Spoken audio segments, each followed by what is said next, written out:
ಬರೇ ನಾವು ಹಿಂದಿನ ನೆಪ ಮಾಡ್ಕೊಂಡು ಕುಂಡ್ರೋದಲ್ಲ.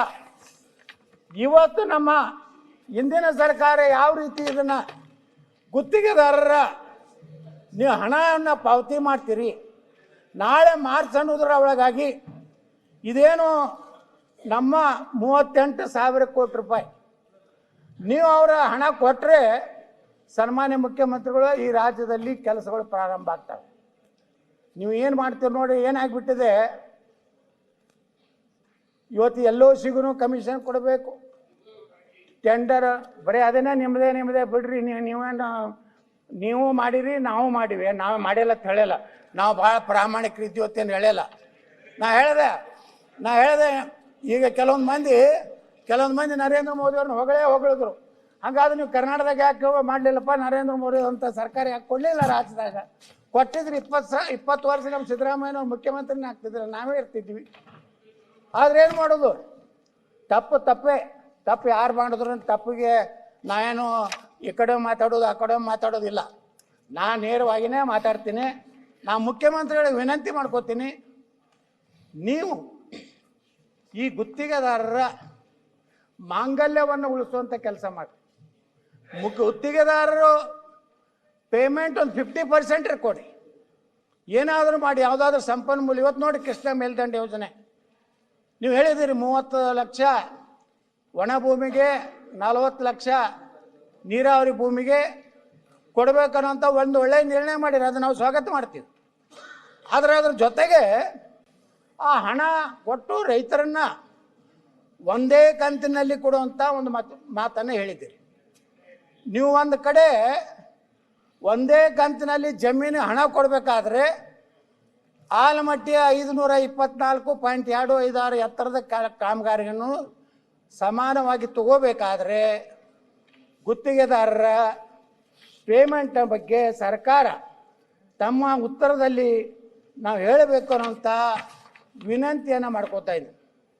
ಅಧ್ಯಕ್ಷರೇ, ಇವತ್ತು ವ್ಯವಸ್ಥೆ ಯಾರು ಅಹಿಂದ ಅಂತ ಹೇಳಿ ನಾವು ನಾಯಕರ ಅಂತೇಳಿ ನಮ್ಮ ಮುಖ್ಯಮಂತ್ರಿಗಳು ಹೇಳ್ಕೋತಾರೆ. ಇವತ್ತು ಅಹಿಂದ ನಮ್ಮ SCP TSP ಸುಮಾರು 30,000 ಸಮೀಪ ಕೋಟಿ, 30,000 ಕೋಟಿ ಸಮೀಪ, 40,000 ಕೋಟಿ ರೂಪಾಯಿ ಸಮೀಪ ನೀವು SCP TSP ಹಣವನ್ನು ಗ್ಯಾರಂಟಿ ಯೋಜನೆಗೆ ಇವತ್ತು ವರ್ಗಾವಣೆ ಮಾಡಿರಿ. ಹಾಗಾದ್ರೆ 40,000 ಕೋಟಿ ಹಣ ಏನು ನಮ್ಮ ಪರಿಶಿಷ್ಟ ಜಾತಿ ಪರಿಶಿಷ್ಟ ಪಂಗಡದ ಜನಾಂಗದವ್ರಿಗೆ ಹೋಗ್ಬೇಕಾಗಿತ್ತು. ಅವರು ಆರ್ಥಿಕವಾಗಿ ಶೈಕ್ಷಣಿಕವಾಗಿ ಅವರು ಸಹ ಸಮಾಜದಲ್ಲಿ ಸಮಾನತೆಯಿಂದ ನೆಮ್ಮದಿಯಿಂದ ಜೀವನ ಮಾಡಬೇಕಾದಂಥ 40,000 ಕೋಟಿ ರೂಪಾಯಿ ಇವತ್ತು ನೀವು ಡೈವರ್ಟ್ ಮಾಡಿದ್ರಿಂದ ಈ ರಾಜ್ಯದ ಪರಿಶಿಷ್ಟ ಜಾತಿ ಪರಿಶಿಷ್ಟ ಪಂಗಡದ ಇವತ್ತು ಸಮುದಾಯಗಳಿಗೆ ನಿಮ್ಮ ಕೈಯಲ್ಲೇ ನೀವೇ ಸಾಮಾಜಿಕ ನ್ಯಾಯ ತಿಳ್ಕೊಂಡಿದ್ದೀರಿ. ರಾಜ್ಯಪಾಲರ ಭಾಷಣದಲ್ಲಿ ಎಲ್ಲಿ ಸಾಮಾಜಿಕ ನ್ಯಾಯ ಇದೆ? ಅವ್ರಿಗೆ ಸಿಗಬೇಕಂತ ನ್ಯಾಯಯುತ ಪಾಲನ್ನ ಆ 40,000 ಕೋಟಿ ರೂಪಾಯಿನ ಸರಿಯಾಗಿ ನಮ್ಮ SC ST ಜನಾಂಗಕ್ಕೆ ಅವರ ಅಭಿವೃದ್ಧಿಗೆ, ಆರ್ಥಿಕವಾಗಿ ಅಭಿವೃದ್ಧಿಗೆ, ಶಿಕ್ಷಣಕ್ಕೆ ಖರ್ಚು ಮಾಡಿದರೆ, ಒಳ್ಳೆ ಹಾಸ್ಟೆಲ್ ಕಟ್ಟಿದ್ರೆ, ಒಳ್ಳೆ ಶಿಕ್ಷಣ ಕೊಟ್ಟಿದ್ರೆ ಬಹುಶಃ ನಮ್ಮ ರಾಜ್ಯದ SC ST ಜನಾಂಗ ಅತ್ಯಂತ ನೆಮ್ಮದಿಯಿಂದ ಡಾಕ್ಟರ್ ಬಾಬಾ ಸಾಹೇಬ್ ಅಂಬೇಡ್ಕರ್ ಅವರ ಒಂದೇನು ವಿಚಾರ ಇತ್ತು ಆ ವಿಚಾರವನ್ನು ಜಾರಿ ಮಾಡಿದ್ರೆ ಬಹುಶಃ ಈ ಒಂದು ಯೋಜನೆಗಳು ಇವತ್ತು ಯಶಸ್ವಿ ಆಗ್ತಿತ್ತು. ಆದರೆ ಅಧ್ಯಕ್ಷರೇ, ಬಹಳ ದುರ್ದೈವ, ಅಹಿಂದ ನಾಯಕರೇ ಮುಖ್ಯಮಂತ್ರಿ ಇದ್ದಾಗ ವಾಲ್ಮೀಕಿ ಹಗರಣ ಆಗ್ತದೆ. ಸುಮಾರು 184 ಕೋಟಿ ರೂಪಾಯಿಯಲ್ಲಿ ಮಾನ್ಯ ಮುಖ್ಯಮಂತ್ರಿಗಳೇ ಒಪ್ಪಿಕೊಂಡಂತೆ ಸುಮಾರು 85 ಕೋಟಿ ರೂಪಾಯಿ ಅವ್ಯವಹಾರ ಆಗ್ತದೆ. CBIದು ತನಿಖೆ ನಡೆದಿದೆ.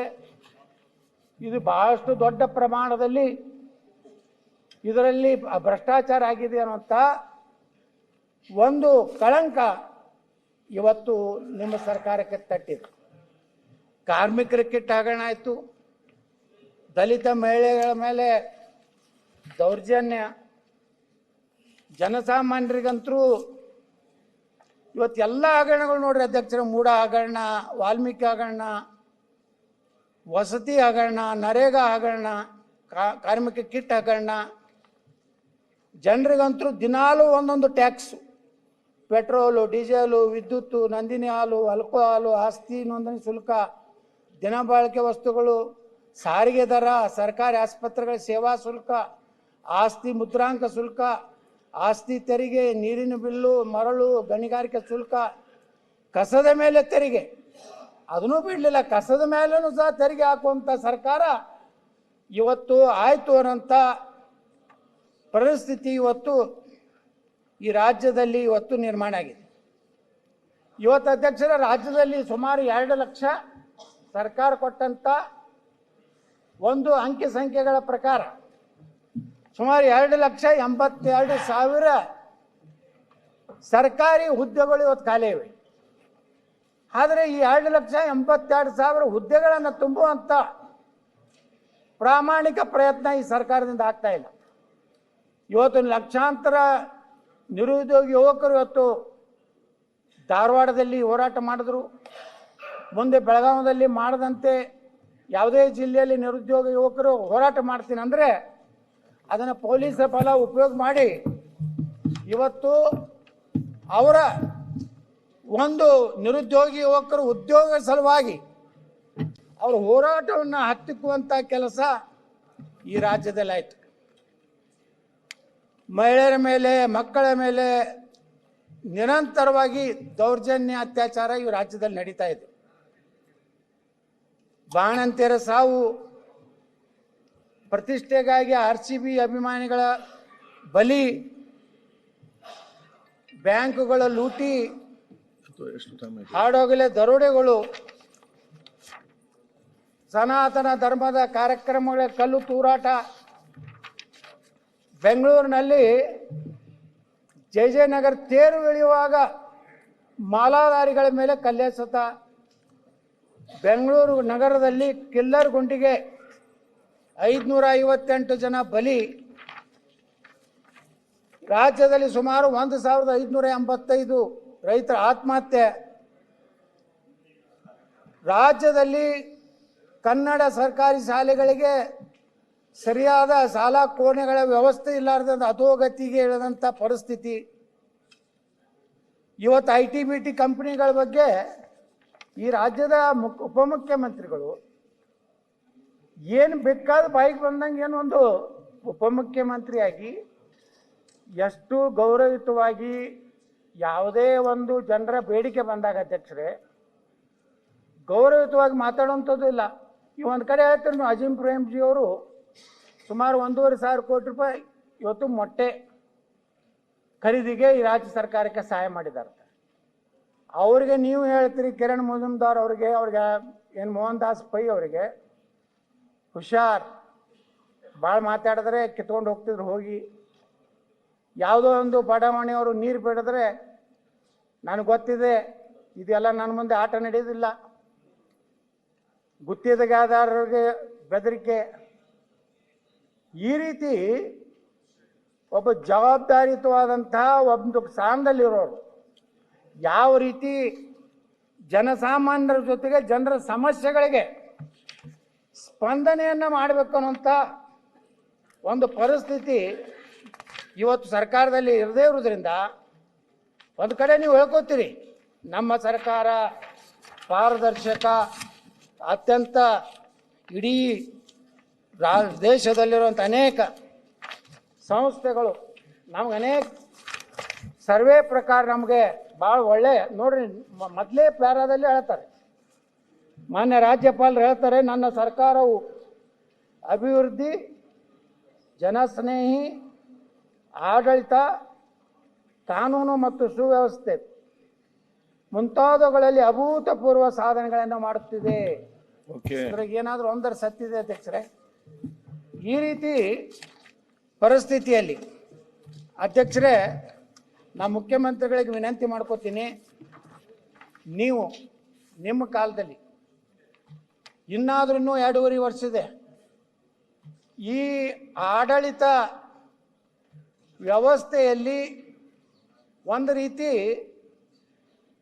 ಗೊಂದಲ ಇದೆ.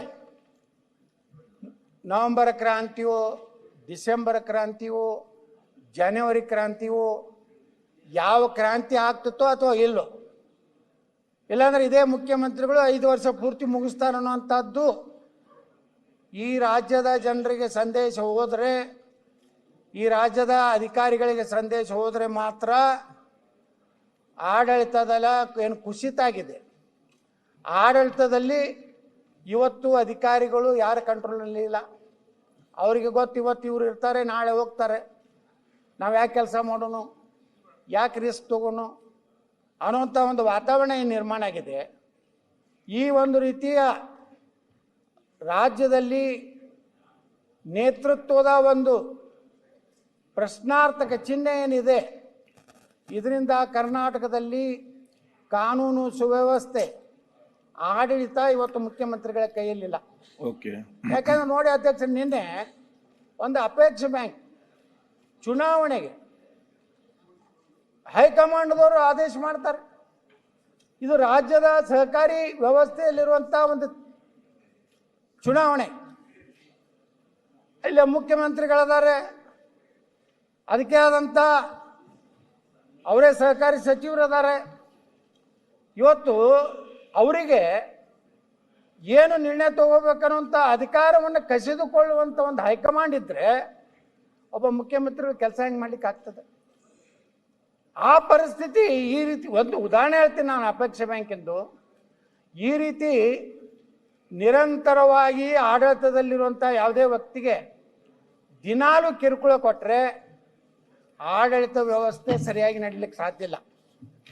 ಅದಕ್ಕೆ ಏನಾದರೂ ಒಂದು ಅಂತ್ಯ ಕಾಣಬೇಕಿದೆ. ಎಲ್ಲಿವರೆಗೆ ಈ ನಾಯಕತ್ವದ ಪ್ರಶ್ನೆ ಇದೆಯಲ್ಲ, ಅವರವರೊಳಗೇನೆ ನೋಡಿ, ಮೊನ್ನೆ ಶಾಸಕಾಂಗ ಪಕ್ಷದಲ್ಲಿ ಚರ್ಚೆ ಆಗ್ತದೆ, ಪೊಲೀಸ್ ಅಧಿಕಾರಿಗಳಿಗೆ 1 ವರ್ಷಕ್ಕೇ ಅವಕಾಶ ಕೊಡಬೇಕು. ಯಾವುದೇ ಪೊಲೀಸ್ ಅಧಿಕಾರಿಗಳು ಒಂದು ಪೊಲೀಸ್ ಸ್ಟೇಷನ್ಗೆ ಬಂದರೆ, ಒಂದು ಜಿಲ್ಲೆಗೆ ಬಂದರೆ, ಒಂದು ತಾಲೂಕಿಗೆ ಬಂದರೆ ಅಧ್ಯಕ್ಷರೇ, ಕನಿಷ್ಠ 2 ವರ್ಷ ಅವ್ರು ತಿಳ್ಕೊಲಿಕ್ಕೆ ಬೇಕಾಗ, ಒಂದು 6 ತಿಂಗಳು ತಿಳ್ಕೊಬೇಕು. ಯಾರು ಏನು, ಯಾರು ರೌಡಿಗಳದಾರ, ಯಾರು ಕ್ರಿಮಿನಲ್ಸ್ ಅದಾರ, ಎಲ್ಲೆಲ್ಲಿ ಏನೇನು ನಡೀತದೆ. ನೀವು ವರ್ಷಕ್ಕೊಮ್ಮೆ ಲಿಲಾವ್ ಮಾಡಬೇಕು, ಪ್ರತಿ ವರ್ಷನೂ ಒಂದು ಹೊಸ PSI ಅಂತ ತರಬೇಕು ಅನ್ನೋಂಥ ಬುದ್ಧಿ ಇಟ್ಕೊಂಡ್ರೆ ಪೊಲೀಸ್ ಇಲಾಖೆ ಏನಾಗ್ಬಿಡ್ತದೆ ಅಧ್ಯಕ್ಷರೇ, ಆ ಒಂದು ಶಾಸಕನ ತೃಪ್ತಿ ಮಾಡೋದ್ರಾಗನೇ 1 ವರ್ಷ ಹೋಗ್ತದೆ. ತೃಪ್ತಿ ಮಾಡೋಕ್ಕಿಂತ ಮುಂಚೆನೇ ಆ ಶಾಸಕ ಫೋನ್ ಮಾಡಿ ಹೇಳ್ತಾನೆ, ಮುಗಿತಪ್ಪ ನಿಂದು ಅವಧಿ, ಮತ್ತೊಂದು ಗಿರಾಕಿ ರೆಡಿಯಾಗಿದೆ, ನೀ ಅಷ್ಟೇ ಕೊಡ್ತಿದ್ರ ಮುಂದುವರಿ, ಇಲ್ಕಂದ್ರೆ ನೀವು ಬೇರೆ ಜಾಗ ನೋಡ್ಕೋ ಅಂದಾಗ ಪೊಲೀಸ್ ವ್ಯವಸ್ಥೆ, ನೀವು ಏನೇ ರಾಜಕಾರಣ ಮಾಡಿ, ನಾವು ಶಾಸಕರಿದ್ದವರು ಪೊಲೀಸರ ತಪ್ಪು ಮಾಡಿದಾಗ, ಅವು ಕರಪ್ಷನ್ ಮಾಡಿರ್ಬೋದು, ಯಾವುದೇ ಒಂದು ರೀತಿ ತಪ್ಪು ಕಾನೂನು ವ್ಯವಸ್ಥೆಯಲ್ಲಿ ಮಾಡಿದಾಗ ಶಿಕ್ಷೆ ಕೊಡಿ. ಇಲ್ಲಾಂದರೆ ಮುಖ್ಯಮಂತ್ರಿಗಳೇ ಇದೇ ರೀತಿ ವರ್ಷಕ್ಕೊಮ್ಮೆ ವರ್ಗಾವಣೆ ಒಂದು ಉದ್ಯೋಗ ಮಾಡ್ಕೊಂಡ್ಬಿಟ್ರೆ ಆಡಳಿತ, ಕಾನೂನು ಸುವ್ಯವಸ್ಥೆ ಯಾವುದೂ ಉಳಿಲಿಕ್ಕೆ ಸಾಧ್ಯ ಇಲ್ಲ. ನಾವು ಒಂದು ಮಾತು ಹೇಳ್ತೇನೆ ಮುಖ್ಯಮಂತ್ರಿಗಳಿಗೆ, ನಿನ್ನೆ ಅಜಿತ್ ಪವಾರ್ ಅವರು ಮಹಾರಾಷ್ಟ್ರದ ಉಪಮುಖ್ಯಮಂತ್ರಿ, 6 ಸಲ ಉಪಮುಖ್ಯಮಂತ್ರಿ ಆದವರು, ಹೇಳ್ತಿದ್ರು ನಾವೆಲ್ಲ ನಮ್ಮ ಮಿತ್ರರು ಮಾತಾಡಕ್, ಲಕ್ಷಾಂತರ ಕೋಟಿ ರೂಪಾಯಿ ಆಸ್ತಿ ಇದ್ದು ಒಡೆಯ, ಟೈಮ್ ಬತ್ತಂದ್ರೆ ಯಾವುದು ನಮ್ಮ ಜೊತೆಗೆ ಬರೋದಿಲ್ಲ, ನೀವು ಎಷ್ಟು ದುಡ್ಡು ಮಾಡಿನ ಅನ್ನೋಂಥದ್ದು ಬರೋದಿಲ್ಲ, ನೀವು ಎಷ್ಟು ಆಸ್ತಿ ಖರೀದಿ ಮಾಡಿನ ಅಂತ ಬರೋದಿಲ್ಲ, ನಿಮಗೂ ಕೊನೆಗೆ ಬರೋದು. ಅನೇಕ ಸಂದರ್ಭಗಳಲ್ಲಿ ನಾವು ಯಾಕೆ ಇವತ್ತು ನಮ್ಮ ಹಿಂದಿನ ಸ್ವಾತಂತ್ರ್ಯ ಹೋರಾಟಗಾರರನ್ನ ಯಾಕೆ ನೆನೆಸ್ಕೋತೀವಿ? ಸರ್ದಾರ್ ವಲ್ಲಭಭಾಯಿ ಪಟೇಲ್ರನ್ನ, ಇಡೀ ದೇಶವನ್ನು ಒಂದುಗೂಡಿಸಿದಂಥ, ಸುಮಾರು 565 ರಾಜ್ಯಗಳನ್ನು ಒಗ್ಗೂಡಿಸಿದಂಥ ಒಂದು ವ್ಯಕ್ತಿ ಯಾರಪ್ಪ ಅಂದರೆ ಸರ್ದಾರ್ ವಲ್ಲಭಭಾಯಿ ಪಟೇಲ್ರು. ಈ ರೀತಿ ಏನು ಒಂದು ಗೌರವವಿದೆ. ಬಹುಶಃ ನೀವು ದಾಖಲೆ ಮಾಡಿದ್ರಿ ಮುಖ್ಯಮಂತ್ರಿಗಳೇ, ಇಡೀ ಕರ್ನಾಟಕದಲ್ಲಿ ಅತಿ ಹೆಚ್ಚು ಅವಧಿಗೆ ಮುಖ್ಯಮಂತ್ರಿಯಾಗಿನ ದಾಖಲೆ ಮಾಡಿರಿ. ಅತಿ ಹೆಚ್ಚು ಬಜೆಟನ್ನು ಕೊಟ್ಟಂಥವ್ರು ದಾಖಲೆ ಮಾಡಿದ್ದೀರಿ. ಆದರೆ ನಾನು ಕೊನೆ ಮಾತು ಹೇಳ್ತೇನೆ ನಿಮಗೆ, ಅತಿ ಹೆಚ್ಚು ಭ್ರಷ್ಟಾಚಾರ ಮಾಡಿದ ಮುಖ್ಯಮಂತ್ರಿ ಅಂತೇಳಿ ಹೆಸರು ಕಳಂಕವನ್ನು ನೀವು ಹತ್ಕೊಂಡು ಹೋಗಬಾರದು ಅನ್ನೋಂಥದ್ದು. ಅದರ ಮೂಲಕ ಕರ್ನಾಟಕದ ಎಲ್ಲ ಉತ್ತರ ಕರ್ನಾಟಕ ಇರ್ಬೋದು, ಈ ಭಾಗದ ಕರ್ನಾಟಕ ಇರ್ಬೋದು, ಎಲ್ಲದಕ್ಕೂ ನ್ಯಾಯ ಕೊಡುವಂಥ ಕೆಲಸ ಮಾಡೋದ್ರ ಮೂಲಕ ಇವತ್ತೇನು ಸುಮ್ಮನೆ ಅಂಕಿ ಸಂಖ್ಯೆಗಳನ್ನು ಹೇಳೋದ್ರಿಂದ ಏನು ದೊಡ್ಡದಾಗೋದಿಲ್ಲ. ಅಂಕಿ ಸಂಖ್ಯೆಗಳ ಮೇಲೆ ಎಲ್ಲರಿಗೂ ಗೊತ್ತಿದೆ ಭ್ರಷ್ಟಾಚಾರ ಎಷ್ಟು ನಡೆದಿದೆ. ಸುಮ್ಮನೆ ನಮ್ಮ ಮುಂದೆ ಮಾತಾಡ್ತಾರೆ, ಆದರೆ ಹಿಂದೆ ಹೋದರೆ ನೀವು ಹೇಳೋದಕ್ಕೆ ಸತ್ಯ ಅಂತ ಹೇಳ್ತಾರೆ. ಇಲ್ಲಿ ನಮ್ಮ ಮುಂದೆ ಏನು ಹೇಳ್ತಾರೆ, ಇಲ್ಲಿ ಅವ್ರು ಮಾಡೇಬೇಕು ಪಾಪ, ಅವರು ನಮ್ಮ ಎದುರಿಗೆ ಮಾತಾಡಬೇಕು. ಯಾಕಂದ್ರೆ ಅವ್ರು ಇನ್ನೂ ಮಂತ್ರಿ ಆಗಬೇಕಾಗಿದೆ, ನಿಗಮ ಮಂಡಳಿ ಅಧ್ಯಕ್ಷರಾಗಬೇಕಾಗಿದೆ. ಈ ಎಲ್ಲ ಇರೋದ್ರಿಂದ ಮುಖ್ಯಮಂತ್ರಿಗಳಲ್ಲಿ ನಾವು ವಿನಂತಿ ಮಾಡ್ಕೋತೀನಿ, ತಮ್ಮ ರಾಜ್ಯಪಾಲರ ಭಾಷಣಕ್ಕೆ ಉತ್ತರ ಕೊಡೋ ಕಾಲದಲ್ಲಿ ನಿಮ್ಮದೇ ಆದಂಥ ಒಂದು ಬ್ಲೂ ಪ್ರಿಂಟ್ ಇಡಿ. ನಾನು ಇವತ್ತಿನಿಂದ ಈ ರಾಜ್ಯಕ್ಕೆ ಒಳ್ಳೆಯದನ್ನು ಮಾಡೋದ್ರ ಸಲುವಾಗಿ ನನ್ನ ಕೊನೆಯ ದಿನಗಳನ್ನು ನಾನು ಈ ರಾಜ್ಯಕ್ಕೆ ಒಳ್ಳೆಯದನ್ನೇ ಮಾಡಿ ಹೋಗ್ತೀನಿ. ರಾಜ್ಯದಲ್ಲಿ ಕಾನೂನು ಸುವ್ಯವಸ್ಥೆಯನ್ನು ಸರಿಯಾಗಿ ಮಾಡ್ತೀನಿ. ಭ್ರಷ್ಟಾಚಾರವನ್ನು ಸಂಪೂರ್ಣವಾಗಿ ಮಟ್ಟ ಹಾಕದಿದ್ದರೂ ಅತ್ಯಂತ ಕಡಿಮೆ ಭ್ರಷ್ಟಾಚಾರಕ್ಕೆ ತರುವಂಥ ಪ್ರಯತ್ನ ಮಾಡ್ತೀನಿ ಅನ್ನೋಂಥ ಮಾತನ್ನು ಹೇಳ್ತಾ, ಇವತ್ತು ಮಾನ್ಯ ಅಧ್ಯಕ್ಷರೇ ತಾವು ನನಗೆ ಅವಕಾಶ ಕೊಟ್ಟಿದ್ದಕ್ಕೆ ಧನ್ಯವಾದಗಳನ್ನು ಸಲ್ಲಿಸ್ತೀನಿ. ಗ್ಯಾರಂಟಿ ನ್ಯೂಸ್, ಸುದ್ದಿ ಖಚಿತ, ನ್ಯಾಯ ನಿಶ್ಚಿತ.